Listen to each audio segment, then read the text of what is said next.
শেরপুরে জেলা সাংবাদিকদের নিয়ে এক মতবিনিময় সভা করেছেন বিএনপির নেত্রী এবং ২০১৮ সালের মনোনয়ন প্রত্যাশী ডাক্তার সানসিলা জেবরিন প্রিয়াঙ্কা। বিস্তারিত থাকছে জায়েদ মাহমুদ রিজনের প্রতিবেদনে। রবিবার দুপুরে নিজের বাসভবনে আয়োজিত সভায় তিনি বলেন, বিগত ফ্যাসিস্ট সরকারের সময় শেরপুর জেলা উন্নয়ন থেকে বঞ্চিত ছিল। জনগণের প্রকৃত উন্নয়নের জন্য ধানের শীষ প্রতীকে ভোট দিতে হবে। সভায় জেলা বিএনপির অ্যাডভোকেট সিরাজুল ইসলাম বলেন, জুলাই আগস্টের গণ আন্দোলনের সংঘটিত হত্যাকাণ্ডের চার্জশিটে প্রকৃত অপরাধীদের বাদ দেওয়া হয়েছে, যা কোনোভাবেই মেনে নেওয়া যায় না। সাবেক আহ্বায়ক হজরত আলী বলেন, প্রশাসনে এখনও আগের সরকারের প্রভাব রয়েছে এবং কিছু মনোনীত লোকের মাধ্যমে তা পরিচালিত হচ্ছে। সভাটি সঞ্চালনা করেন সদ্য ঘোষিত জেলা বিএনপির সদস্য সচিব অধ্যক্ষ মামুনুর রশিদ পলাশ।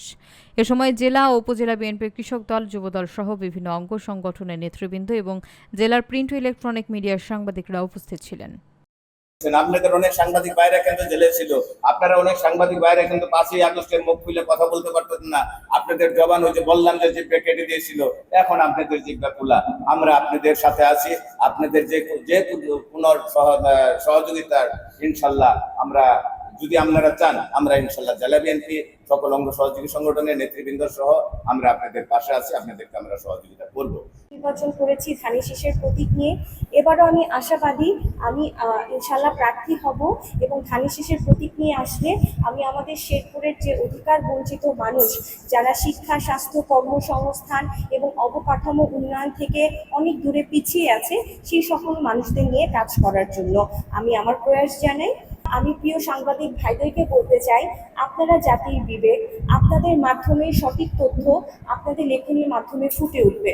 সুতরাং আপনারা সত্যকে সত্য বলেন, মিথ্যেকে প্রশ্রয় দিবেন না। আমি চাই যে আমাদের শেরপুরের মানুষ যে স্বপ্ন দেখছে, তারা তাদের অধিকার আদায়ের জন্য যে ভোটের স্বপ্ন দেখছে, একদম সুন্দর, সুষ্ঠু, নিরপেক্ষ, অংশগ্রহণমূলক নির্বাচনের মাধ্যমে তারা তাদের সেই স্বপ্ন পূরণ করুক।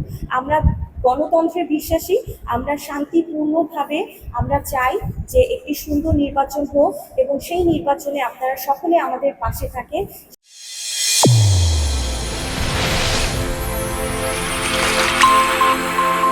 চ্যানেল A1 হৃদয় রেসপন্স।